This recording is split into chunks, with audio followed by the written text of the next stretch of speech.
안녕하십니까. 저는 해상업학부 문정입니다. 먼저 좋은 말씀 감사드립니다.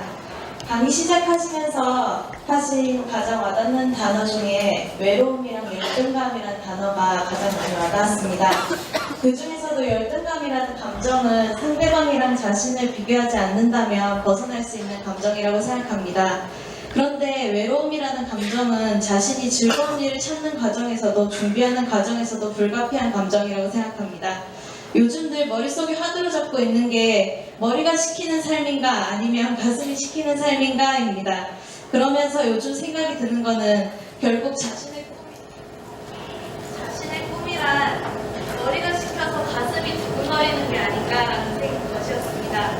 그런데 가슴의 외로움이 채워지려면 사람을 만나고 소통하는 데서 채워지는 게 아닌가라는 생각에 스스로도 어떤 삶이 제게 진정 원하는 삶인지 답을 내리기가 어렵습니다.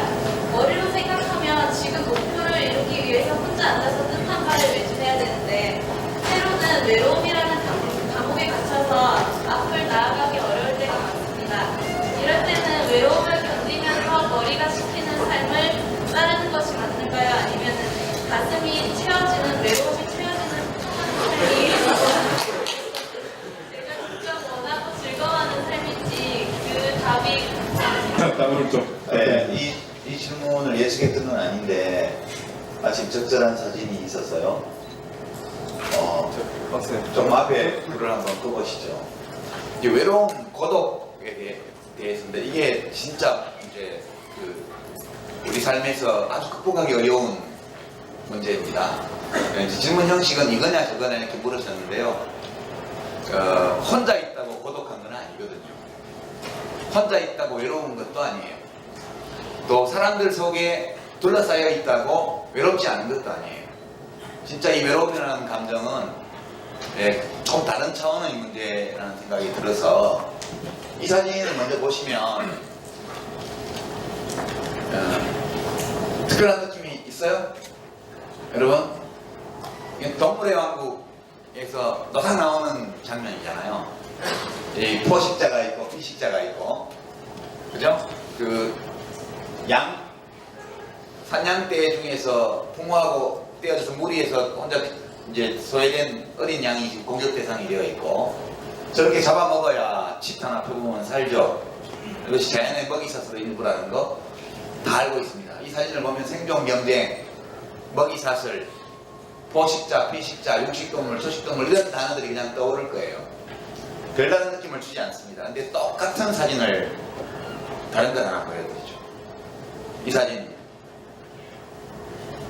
아무 사진 설명 없이 10초 동안만 이 사진이 주는 느낌을 한번 여러분 마음에 담아보시죠.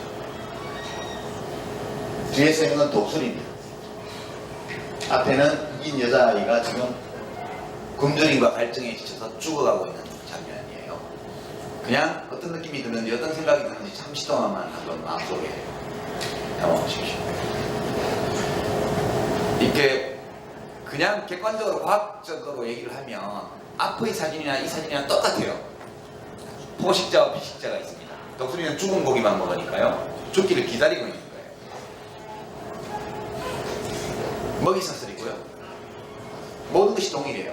근데 이 사진은 앞의 것과는 전혀 다른 느낌으로 우리한테 다가옵니다. 이 사진은 1990년대에요. 아프리카 수단에서 내전이 벌어져서 부족 간에 또 서로 다른 무장 집단 간의 엄청난 학살과 약탈, 강화, 살인, 강간 이런 것들이 벌어질 당시에 어떤 사진 기자가 국제 구호단체와 함께 수단 지역에 들어가서 우연히 본 장면을 찍은 사진입니다.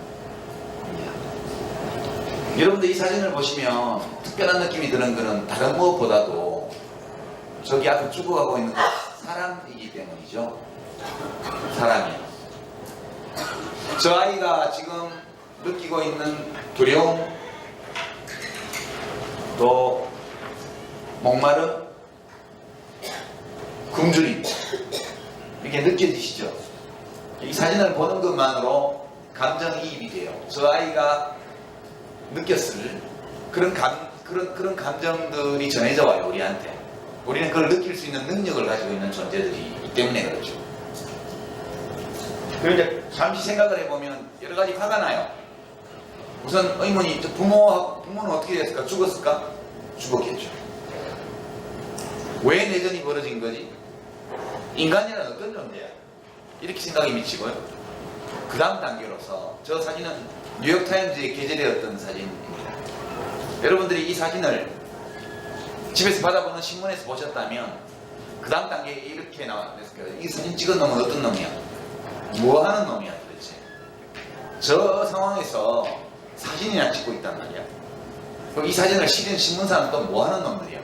엄청 화가 나서 사진 밑에 댓글을 달든가, 더 열받아서 전화를 해서 신문사에 하든가, 이메일을 보내든가 그랬을지도 몰라요. 실제 상황이거든요. 이 사진이 뉴욕타임즈에 게재되고 나서 엄청난 비난이 신문사와 작가, 편집진에게 쏟아집니다. 그 분노는 아주 정당한 분노죠. 이 사람들이 1차적으로 관심을 가진 것은 저 아이가 어떻게 되었냐는 거예요. 어떻게 됐을까, 저 아이는. 그리고 저 상황에서는 아이를 구해야지 왜 사진을 찍고 있어? 이런 겁니다. 제가 지금 이 외로움에 관한 문제를 얘기를 하려고 이 사진 얘기를 꺼냈는데요. 그로부터 1년 후에 사진작가는 자살합니다. 30대 초반의 젊은 남자였는데요. 물론 이 사진으로 인한 논란 때문에만 자살한 것은 아니고 다른 개인적인 어려움이 겹쳐서 고민하던 끝에 스스로 자살을 하게 되죠. 사람들이 느꼈던 이 분노는 굉장히 자연스러운 감정인데, 그러면 그 분노에 정당한 근거가 있었느냐? 그건 아니에요. 그러면 사실은 어떻게 된 걸까? 사실은 이 작가는 국제 구호단체의 구호소에서 멀리 떨어진 지역에 어떤 일이 벌어지고 있는지를 알고 싶었어요. 그래서 위험을 무릅쓰고 구호소에서 멀리 떨어진 지역을 탐사하러 나갔습니다. 그러던 중에 우연히 이 장면을 보게 되죠. 빨리 사진을 찍었어요. 그리고 가서 독수리를 쫓아냅니다. 여러분이라도 그랬을 거예요. 가서 돌을 집어 던지고 막 이렇게 독수리를 내줬습니다. 저 아이를 구하지는 못해요. 왜냐하면 여기는 구호소에서 너무 멀리 떨어진 곳이기 때문에 아이를 구하려면 안고 가야 되는데, 구호단체 활동가들과 기자들에게 내려진 행동 강령 중에 제일 중요한 것이 난민들과 직접 신체 접촉을 하지 말라. 왜냐하면 전염병, 온갖 전염병이 돌고 있기 때문에. 그래서 이 기자는 이 아이를 안아주지 못합니다. 구하지 못했죠, 결국은. 그리고 이제 돌아와서 지인들에게, 친구들한테 많이 울면서 얘기합니다. 이 아이를 안아주지 못한 것을 후회하면서 굉장히 많이 울었다고 그래요. 이것이 이제 팩트입니다. 근데 뉴욕타임즈는 왜 싫었을까? 뉴욕타임즈는 수단에서 벌어지고 있는 참상을 알리고 싶었죠. 그래서 언론의 기능이라고 봤기 때문에. 그래서 국제사회의 관심을 촉구하고 구호 활동에 더 많은 재정 지원이 이루어지기를 원했기 때문에 그 사진을 실었어요. 근데 이제 결국 작가의 비극적 죽음으로 끝난 이 수동 소란에서 누가 잘못한 사람이 있었느냐? 잘못한 사람은 아무도 없죠. 작가는 작가로서 이 프로답게 했고요. 뉴욕타임즈는 언론사의 그런 철학에 따라서 사진을 게재했고요. 퓰리처상 위원회는 그 정신을 높이 사서 퓰리처상을 줬고요. 독자들은 엄청난 분노에, 정당한 분노에 사로잡혀서 항의 전화를 했습니다. 누구도 어떤 나쁜 의도를 갖고 있었거나 느끼지 말았어야 될 부당한 감정을 느끼고 한 것은 아니에요. 모든 사람이 우리 인간으로서 정상적인 행동을 한 겁니다. 그런데 소통은 실패했죠. 소통은 완벽하게 실패했습니다. 이 작가가 그때 느꼈을 외로움, 고독함, 서운함, 이걸 한번 상상해 보세요. 누구의 잘못도 없지만 소통은 실패했거든요. 제가 이 말씀을 드리는 이유는 대개 우리가 외로움을 느낄 때 언제냐 하면 타인과 교감, 소통이 안 될 때 외로움을 느껴요. 그렇죠? 왠지 내가 없으면 친구들끼리 모여서 나를 뒷담화가는 것 같은 느낌이 들 때, 또 사람들은 다 자기들끼리 잘 지내는데 나만 잘 섞이지 못하는 그런 느낌을 가질 때, 또는 내 의도는 그게 아니었는데 사람들이 나를 자꾸 오해할 때, 한번 오해가 생겨서 풀어보려고 노력하면 노력할수록 더 꼬일 때, 그럴 때가 있죠. 여러분들 아직 학생이지만 사회에 나가게 되면 직장에서 우리 과장님은 나는 좋은 뜻으로 했는데 맨날 꼬투리만 잡아서 야단을 쳐부터 시작해서, 왜 사람들은 나를 있는 그대로 보고 나의 동기를 있는 그대로 봐주고 나를 이해해주지 않고 자꾸 나쁜 쪽으로 해석을 할까? 오해할까? 이런 상황에 거의 다 예외 없이 직면하게 됩니다. 그때 외로움이 가중되죠. 혼자 있다는 것은 아무것도 아니에요. 혼자 있는 시간이 필요합니다. 외로움이라는 것은 그 자체가 나쁜 감정은 아니에요. 그러나 그 외로움이 주는 나쁜 어떤 측면을 상쇄하는 다른 즐거움, 이런 것들이 없을 때, 균형이 무너지면 이 외로움, 고독이라는 것은 마음의 병으로 연결되는 무서운 감정이 되는 겁니다. 되게 외로움을 느낄 때는 그 외로움의 이면에 타인에 대한 서운함, 타인과의 단절감을 느껴요. 그리고 나를 있는 그대로 봐주고 이해하려고 해주지 않는 세상에 대한 원망으로 비치고요. 자기 자신이 쓸데없는 존재처럼 느껴지게 돼요. 그래서 이 외로움이 깊어지면 우울증으로 연결되고요. 우울증이 깊어지면 자기 삶의 가치나 의미에 대한 부정적인 인식이 생기고, 그래서 혹심한 마음의 고통을 겪은 끝에 자살하기도 합니다. 실제 우리 국민 6명 중에 1명은요 자살을 생각해봤어요. 통계를 보면 우리나라에서는 10만 명 중에서요 해마다 35명이 자살을 해요. 1인당 국민소득이 $1,000도 안 되던 시절에는 그것이 7명이 지나지 않았는데 지금은 그래서 4배가 넘는 숫자가 자살을 합니다. 거의 권위주의 독재가 판을 치고 학교에는 폭력이 병행하고 군대에서 맞아 죽어도 진실이 다 은폐되고 이러던 시절이에요. 그때가. 그렇게 힘든 시절에도 사람들은 많이 자살하지 않았어요. 근데 훨씬 풍요로워지고 훨씬 많은 자유와 민주주의를 누리고 훨씬 더 즐길 거리가 많고 이렇게 된 마당에 지금 사람들은 그때보다 4배나 더 많이 자살을 합니다. 이제 이 원인은 사회경제적 환경에도 문제가 있겠으나 그 사회적 환경을 대하는 우리들의 마음에 문제가 있기 때문에 그렇게 되는 거죠. 이 사례를 보시면 위로가 될 거예요. 소통에 실패하고 타인과 교감하지 못해서 내가 외로움을 느낄 때 잘못이 나에게 있는 것은 아니다, 그런 뜻이에요. 꼭 잘못이 나에게만 있는 것은 아니다. 또는 남에게도 잘못이 없는 경우가 있다. 누구의 잘못도 아니지만 소통에 실패하기도 한다. 그러나 때로는 누구의 잘못이 있을 때도 있겠죠.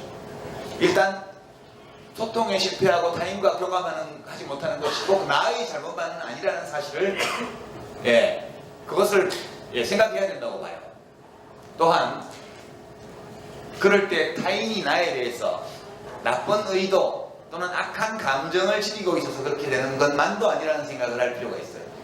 위로가 될 겁니다. 원래요 소통은 어려운 거예요. 우리는 보통 소통이 잘 되는 것을 정상적인 상황으로 보고 그것이 안 되면 이상한 상황, 잘못된 상황으로 간주합니다. 저는 이 판단이 잘못되었다고 봐요. 원래 소통은 안 되는 게 정상이에요. 일부라도 소통이 되면 그것이 기적이에요. 여러분들은 다 개성을 가지고 있는 독립된 인격체들인데 나가 있는 그대로 봐주고 그대로 이해하고 그대로 존중하고 거기서 더 나를 사랑해 주기까지 하는 사람이 있느냐 이렇게 물어보세요. 자기 자신에게. 답을 쉽게 못 찾을 거예요. 부모님도 그렇게 못 해줘요. 여러분들 부모님이 모르는 세계를 가지고 있잖아요. 부모님이 가지고 계신 세계와 여러분의 세계 사이에는 교집합도 넓게 있지만 서로 엇갈리는 다른 부분들도 있는 거예요. 저는 딸이 대학생인데 딸의 세계 중에 모르는 게 많거든요. 이미 그렇습니다. 우리 아들이 중학교 1학년인데 벌써 모르는 게 생겨요. 부모도 나를 완벽하게 있는 그대로 이해하고 알고 이해하고 존중하고 사랑해 주지 못해요. 여러분 자식이 그렇게 할 수 있을 것 같아요? 여러분이 부모님을 그렇게 해주고 있다면 가능하겠죠. 여러분도 부모님에 대해서 완벽하게 부모님을 이해하고 소통하면서 있는 그대로 존중하고 사랑하나요? 그렇지 않잖아요. 우리 아버지는 이게 문제야. 우리 엄마가 왜 그런지 몰라. 다 하잖아요. 여러분들이 그렇게 하는 만큼 여러분 자녀들도 나중에 생기면 그렇게 할 거예요. 연인이 그렇게 해줄까요? 초등학교 동창생 친구가요? 또는 혼녀 배우자가? 절대 그렇게 못해요. 나를 있는 그대로 완벽하게 알고 이해하고 존중하고 사랑해주는 사람이 한 명도 없는 게 정상이에요.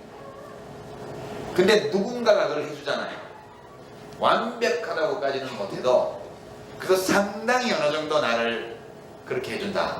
이런 사람이 한두 명이라도 있으면 굉장히 행복한 거예요.